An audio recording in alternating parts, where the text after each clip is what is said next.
Welcome back to Andertons TV. Hello. And Digital John is back with us. Digital John! I'm back. For this comparison of some of the more affordable and commonly seen FRFR cabs on the market. Mr. Digital John, what is an FRFR cab for those that don't know? FR stands for full range flat response. So in other words, you've got something like a modeler that is a full range thing, you know, lows to highs, all the frequencies. These just translate it into volume. That's all it needs to do. It needs to take something that's digital at line level and make it loud. So, you know, this isn't an amp with a power amp, this is just making a digital thing nice and loud. And why might you want one of these rather than just plugging your effects unit into the front end or the effects return of a normal guitar amplifier? Because you can tweak your impulse responses, your cab section digitally, and then have that translated in theory. That's what we're going to test. You know, that's the point of this. 100%, you know, accurately through one of these. And they're all going to sound a bit different because they're different shaped bits of wood and I think plastic. But yeah, that's the point of the test, really. So I pulled the 4 most popular 1x12 FRFR cabs, powered FRFR cabs that Andertons sells. So the contenders today are the Headrush FRFR-112. A ridiculous claim of being 2,500 watts and a price of £339. Then we have the Laney LFR-112, a slightly more modest, probably more achievable claim that it's a 200 watt cabinet and is £429. The Fender FR-12 claims to do 1,000 watts and sells for £459. The Positive Grid Spark Cab is 140 watts and is the cheapest one of our 4 at £239. We are going to set these up so that for each run through, we're going to put the cabinet in the middle of the room. We're going to mic it with an AKG C414, which is a large diaphragm condenser microphone, and we're going to place that a meter from the front of the speaker. The reason we can't close mic these is because to do the full range flat response thing, there is a main speaker and a high frequency driver in all of these. So with just one mic close up, it's never going to work. So we're going to use a slightly sort of more flat response microphone placed about here, and we might blend in a little bit of the room mic. John and I will be telling you what we think of the sound of the amps in the room, and we're relying on the wonderful Taylor to try and make the mic'd up sound as much like that for you as possible. Yeah. Let's take it away, Mr. John. Here we go. We're going to go from the most affordable to the most expensive of the 4 in order. So that means first up is the Positive Grid Spark Cab. This is $239. I have a little bit of a feeling there might be a Black Friday promotion going on this whilst we're shooting the video. So it might normally be $299, but either way, it's either $299 or $239. It's always the cheapest one. It is a 1x10, so apologies if I said it was a 112. The other 3 are 1x12s, 140 watts. It's got kind of a cool back panel with some USB charging functionality, a couple of inputs. Originally, when this was launched, it was kind of pitched as if you had a Spark amplifier, a combo like Spark Go or something like that. You could put it on top of here, connect this, and then this would just make it a lot louder. But it's sort of completely fine as a standalone FRFR cab as well. It's pretty light, weighs 14 kilos, which is 30 pounds for our American friends. Got a couple of handles on each side. It's very compact. Yeah, I like that. Very compact. We have got the volume on the Quad Cortex full, and what we're going to do with each of these is put the volume halfway up first. We're going to get a check on our decibel meter. It's not a super scientific check, but it'll give us a relative idea as to which one is louder. Then I'm going to start to sort of bring the volume of each one up to the point where we feel like it's not sounding great anymore, and we'll see what's our kind of maximum, just to give an idea. The claims over wattage are so wild, you know, 2,500. It'll all be down to the type of testing that they do on the power amp to get that sort of rating. It's not necessarily indicative of how loud something will go when you start putting a guitar signal through it. So what sounds are you using today, Mr. John? So, you know, just your standard upfront crunch, clean, push lead kind of thing. Right, I'm going to use the same 3 presets on all 4 of these. Nice and transparent. Yep, okay. What else might we tell you? We've taken the reverbs and delays on the Quad Cortex down perhaps much lower than you might normally have them set, because we're expecting the way we're miking this to introduce some room reverb. Anyway, look, enough talk. Let's hear a clean sound through the positive grid.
So before we move on to the next one, any overriding thoughts? Just, you know, liked it, didn't liked it, felt it did things well? It sounded like the patch I dialed in on the Jennies a minute ago, which is good. And it's really small, but there's quite a lot of low end, I thought. And we could tell when something didn't have low end in the patch, like when we kicked in an overdrive a minute ago, off camera probably. It was like, oh, there's loads of low end that's just gone. So it's transparent, which is, you know, a good thing. I'm kind of looking at it going, some of the other ones, in fact, all of the other ones have got a way to kind of angle the speaker backwards when it's in situ. The positive grid doesn't.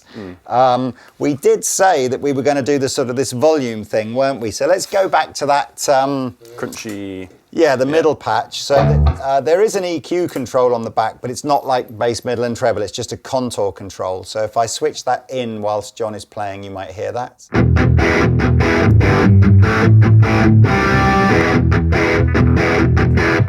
That's one of those classic low, it's like a low volume loudness switch on a hi-fi, isn't it? You do not want to boost the mid-range, you do not want to boost the bass end and take the mid-range out when you're playing loud.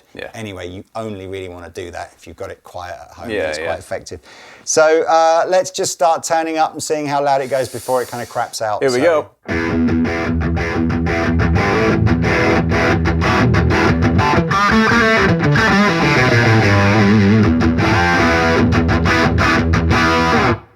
Yeah, I'm hearing it there. There we go. I mean, right all the way up, I think you started to get a sense that it didn't really like it. But we got to like 102, I think, there, didn't we? Which is, you could gig with that. That's pretty loud. It's pretty loud. So there we go. 102 for the positive. Yes. Let's move to the, what's the next cheapest one? It's going to be the Headrush. Next we have the Headrush. As you can see, the Headrush looks more like a PA speaker, has the option to use it upright like this or on its side like a wedge monitor. It claims 2,500 watts, which is, I don't understand how that Volkswagen works. about it. Yeah, it's a little bit heavier than the positive grid, comes in at 15.8 kilos. But just the same as before. Oh, it's got Bluetooth, so I don't know. I guess if that feels more like a PA thing. So if you wanted to stream some music to it via Bluetooth, you could do. But yeah, as before, we're plugged in on the back. It's got 2 inputs, and we've set it to halfway. So we'll do all the playing with the volume up halfway, and then at the end we'll see the sort of just how much has it got. So please take it away, Maestro. Clean test.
I mean, it's interesting. It doesn't seem to have the presence that the positive grid had. It's not as loud. I mean, again, I know we've got maybe all the volume comes in the second half of the volume throw, but at the moment we're getting like 83 to 84 dB at half volume, whereas we were getting 90 to 91 out of the positive grid. I felt like I just wanted to add some treble. Yeah, I think it feels a bit rolled off. I mean, we're not in front of the speaker. That's the other thing. Like, I always think that about cabs in general, to be honest, because your ankles get the best like impression. But even when I kind of lean in front, it sounds like this has a kind of mid dip compared to the. Do that again. Just play some of that.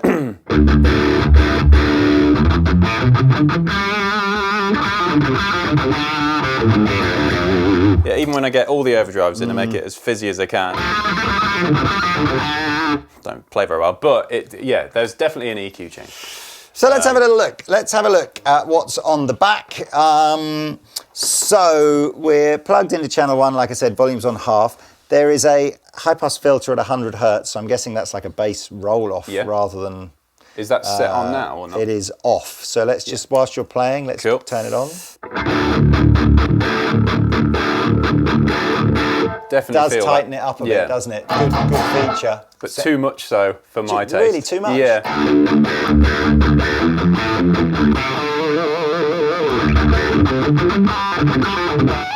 Like that feels... It's an unusual, again, it's an interesting frequency to roll off, because too much bass end on a guitar is unnatural, but rolling it off at 100 hertz feels that you've gone a bit too high. It feels like it's too kind of steep of a slope. If it was a bit gentler, maybe. I don't know. Like I said, we got the Bluetooth here, we got a ground lift here, we got a second input, but let's see. So if we go to your middle crunch patch and you just chug in A.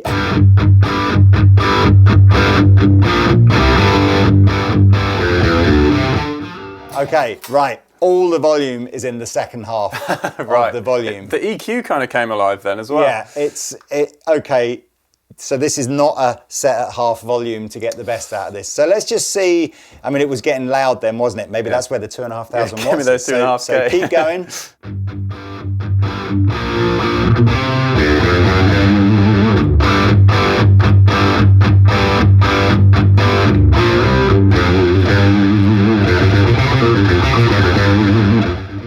Okay, so that peaked at 105. That was all the way up, and it felt like it didn't crap out. It felt like the room was about to before that. Yeah. That was okay. So that's a win on the well, not a win, but that is fair enough. That's obviously a settings thing. I guess that's what watts are really for as well. It's like capacity to deal with that amount of stuff. Well, again, I don't want to get boring and scientific on you, but I remember when I went to sort of PA school back when I was young, 10 times the power, the wattage, should double the volume, and every 3 dB more is a doubling of volume. So strictly speaking, if you sort of said 140 watts to 1,400 watts should achieve 3 dB more, and we did achieve 3 dB more at maximum. I still don't know how they claimed 2,500 watts. Look, the tests are all, some manufacturers will do a wide range of signals. They'll test over a long period of time, and then they'll take an average and say, right, so what did we achieve in terms of power? Others will put like a 1 kilohertz sine wave on it for 3 seconds and go, oh, look, we achieved this. Yeah. It's just, you really, I think, in watts is not a great indicator of real performance volume. It's just a guide. Yeah. Anyway, there we are. That was the Headrush. Let's move on. Next, we have the Laney LFR-112. Apologies if I said this was 200 watts earlier on. It's 400 watts, so that's a little bit oomphier. It's the heaviest one so far, in at 19 kilos. But it is the one that John personally owns. Yes. So no bias here, please, John. No. The feet are either on this side or this side, so you can absolutely use it the right way up or on its side like this. What don't we like about it when it's on its side, Mr. John? It does have a very swish LED strip above the Laney logo, which Lee will now kindly demonstrate. Look at that. It almost blinded me turning it on like that. But obviously when it's on its side, it's a bit lopsided. But style is everything with guitar. That's why we do this. Absolutely. Okay, take it away, please, Mr. John. Wowzers. Okay, straight in. Again, we've done the same thing. We've put the volume at halfway. It is way louder than either of the two that we've had before, so we might just have to... we'll do the demo at this volume, but we just got to adjust our microphone setting. Yeah.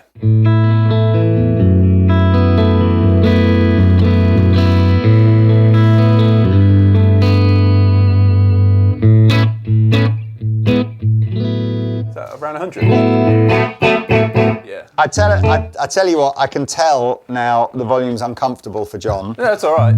But what's going to happen is you're going to play softer. Yeah, yeah. So let's just go straight to that crunchy sound. Okay. And let's just do that bit first. So like, what is the, what are we getting? And then I'll turn it down and we'll go through Oh, it and hold again. back as well. Okay, Yeah, ready? okay.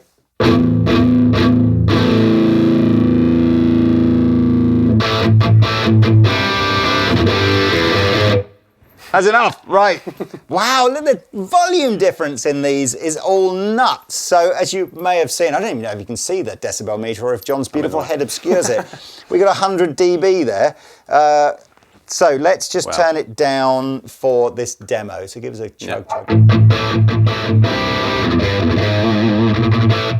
More pleasant to listen to? That's fine, yeah. Fine. So we've come down to about a third of the way up just to do the run through. Here we go. Right, cleans.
The best one so far, I think. I'm glad because I spent my money on it. But yeah, I mean, I'm used to how it sounds and I'm used to this patch and it feels normal, I actually, funnily enough, do run it to about halfway at the end of a gig. You know how everyone kind of turns up as a gig goes on when everyone kind of gets used to it. But yeah, it is so loud and I've never, ever maxed it. Well, we'll find out about that now because I wonder if this is the opposite of the Headrush in that all the volume is in the first half. Yeah. But let's see. So what have we got on the back of here? Okay, we only have one input, so which I guess is fine because that's most of the time you're only putting one thing in. We've got a high frequency trim control now as well as the volume control. Yeah. We've also got the option to switch this out of FRFR mode and get it to emulate a normal 112 or a 412, which is pretty cool. And as I showed you before, I can signal for help. on a desert island like that. Morse code. Ground lift, DI out, yeah, pretty familiar. So let's go back to, in fact, let's see what this high frequency thing does first. So just play that, I don't know, the crunchy sound.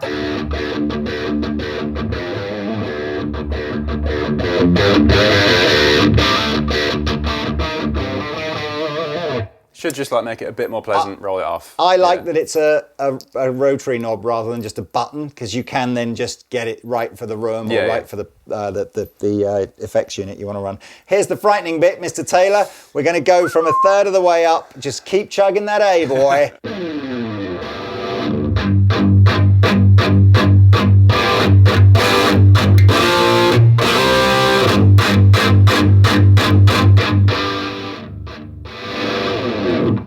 You know what? We got a 107, but most of the time we were around about the 105. So it actually sounded about the same kind of volume as the Headrush, maxed out. Interestingly, again, it didn't crap out, so you could turn it all the way up and it handled it. So but that's 400 watts on paper as opposed to 2,500. Exactly. That's what I'm telling you. So, it's all just meaningless rubbish. What's the point? Exactly, there you are. What's the point? That's your catchphrase now if you spell what differently.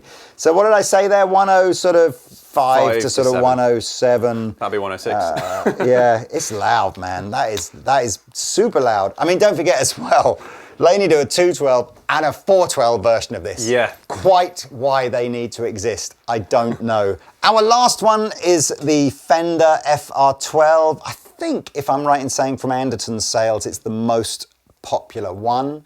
If I'm totally honest with you, I suspect guitar players, we all buy with our eyes, don't we? Not our ears. It's certainly the one that looks most like you've bought an amp to the gig. Looks ampy, yeah. Obviously, but yeah, so 1,000 watts.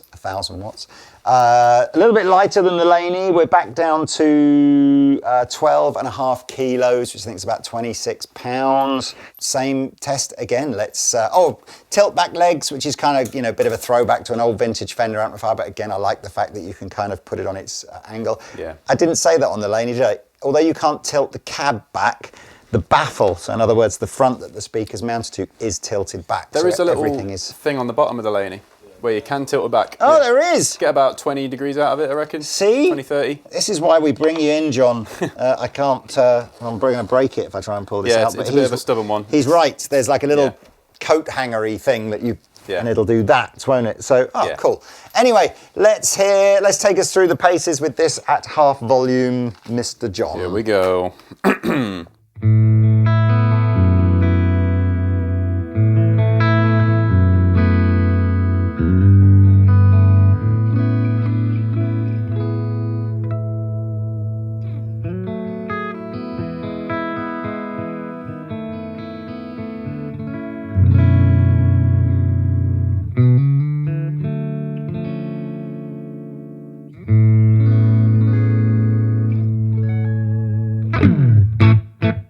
It's reacting slightly differently to, like, it's got this really lovely tone, but then when you sort of did that thing on the bass and it sort of went, whoa, it's like, it's got the spongy low end thing of it. And I guess it's probably the same frame as maybe a Hot Rod Deluxe, right?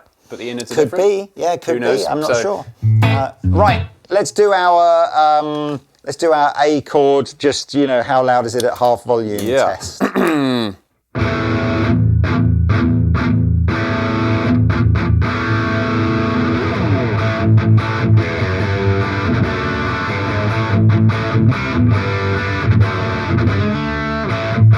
Screw that one cool. up. That's fine. All right, well look, that came in at sort of 89, so actually it's the, let me just see, well we actually have got some science now, haven't we? So it is a little bit louder than the Headrush at half volume, not a smidgen quieter actually than the Positive Grid at half volume, and gigantically quieter than the Laney at half volume. The Laney was excessive though, wasn't it?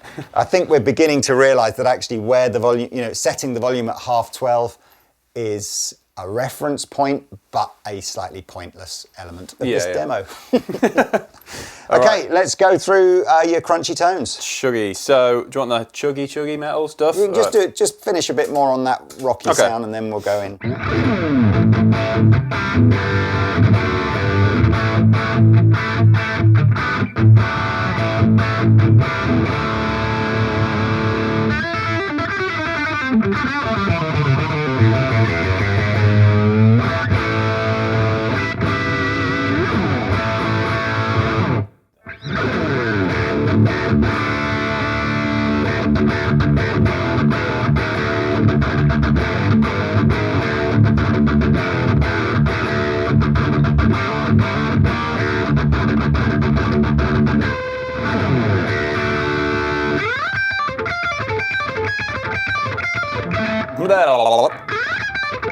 No, okay, I'll do it all again.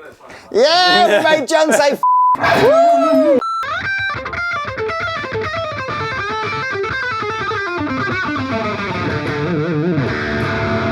That'll do. Woo! Okay. Right, let's get into what knobs and buttons we've got here. A bit more of an EQ on this one. That's the first thing that sticks out to me. So yeah, on the back we've got literally nothing. So we've got one input, a ground lift, and a mix out, like a DI out. But you're right.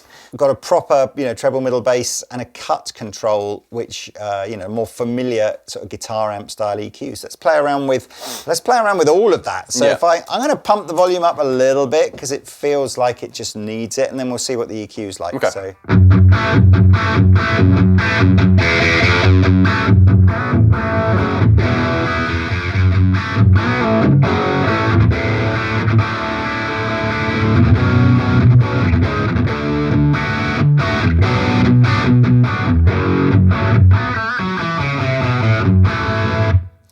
I would say with a digital modeler, the only control you need is the cut control. Because the whole point is you're supposed to have got your tone nailed down here, and then all you really want to adjust is that sort of treble presency top and bottom end. Yeah, I suppose you can do the bass end, can't you, on this?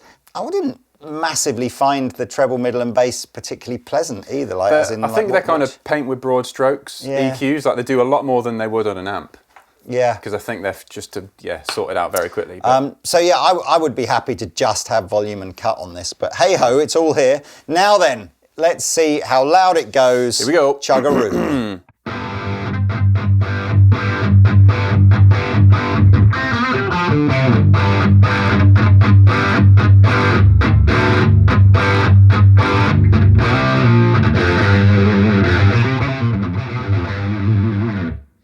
103, baby! And again, it's nice to confirm that it doesn't crap out with the Quad Cortex anyway, all the way up to full volume. So, let me give you the stats. The stats, man! And then you can tell me whether you still think your Laney is the best one or if you'd prefer to change. Positive grid, cheapest one, did 90-91 at half volume dB, maxed out at 102, and couldn't. If you turned it all the way up on the volume, I don't think it was handling it right. So I was getting up to like 8 or 9 out of 10 and feeling like it still sounded okay. The Headrush was the quietest one at half volume, only doing 83 to 84 dB, but then if you maxed it out, it went all the way up to 105, sounded fierce. Laney was the loudest at half volume at 100 dB and probably the loudest overall. I think we got that up 105 to 107 full. And then the Fender kind of sits somewhere in the middle really, with sort of 89 dB at half volume, 103 at full volume. I don't know how useful any of this is for you guys. I was thinking like, when you turn it up that loud, it's hard to tell how much gain you're using, what the treble is set at anyway. And like once you get past about 100 dB, it's all just bright and bassy. And it's loud. And I don't know that you got to remember again, for most people who've elected to go down the modeler route, what your audience is hearing is your front of house anyway, like your PA system. And so you've just got this on stage for you and maybe some of the band to be able to hear you and to give you that sense of a bit of movement by your legs. So the fact that, you don't need this to be obscenely loud. In terms of the tonality of the guitar, did you feel one was more natural than the others, or one was particularly unnatural, or? I think the flattest are the Positive Grid and the Laney. This seemed to be a bit more rolled off. Maybe that's because the cut is at noon. I don't know whether that cut should be off, or like because some cuts are reversed. But anyway, initially with everything at noon is how I'm kind of judging this. But Positive Grid and Laney felt the most transparent. You know how I dialed it in with the studio monitors. The Headrush sounded better louder when it was quieter. I don't know whether, again, I wasn't right in front of it, but when it was louder, I could get a better sense, and it did sound good. But the Tone Master sounds a bit more rolled off and a bit more kind of agreeable. I think you've made a really valid point there. Maybe the cut should be all the way off unless you want to introduce it. Maybe the 12 o'clock. In fact, I should have looked at the control. You're absolutely right. So let's get this bit of paper off. Actually, let's just have a quick listen, because that may have been a bit unfair on the Tone Master. Normal crunch patch. So.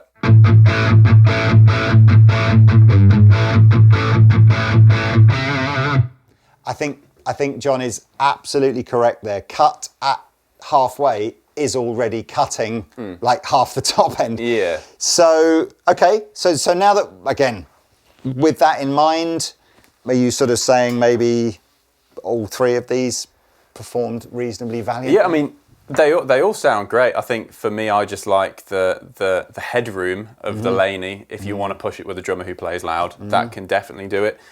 It's not the most portable, but it's not big compared to a 4x12 or something that can go that loud and have that much low end. You can do bass gigs with it as well. I've done that, and it's got tons of low end for it. But yeah, I mean, I would be happy with any of them, but I'm used to the Laney. I'm trying not to be biased here, but I am just used to it. But I'm fly surprised. The flag for Great Britain, as it is the British company that's here. Look, you guys have listened. You can see. Yeah. I think if I'm honest with you, that they've all ably demonstrated that they're usable as an FRFR cablifier. Like what?